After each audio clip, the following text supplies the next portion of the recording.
सुँगुर मासु च्वाचेको मासु गाई च्वाचेको मासु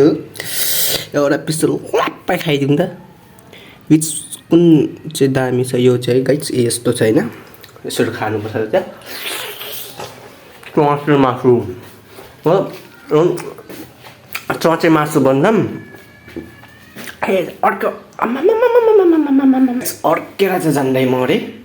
र यो चौचेको मासुले पनि मलाई एकदमै साराम लाग्दो बनाएको छैन गाइस र त्यो चाहिँ कसरी भन्दाखेरि हाम्रै कान्छी फुपूको बेमा हामी दाजुभाइ मिलेर चौचेकै मासु खान्दै थियौँ म चाहिँ भिडियो पनि गर्दै थिएँ नि गाइस यु क्यान सी चौचे मासु भनेको फेरि एकजना दाजुको नाम पनि चाचे भन्थ्यो नि हैन अब चौचे र चाचे सेम सुन्दर रहेछ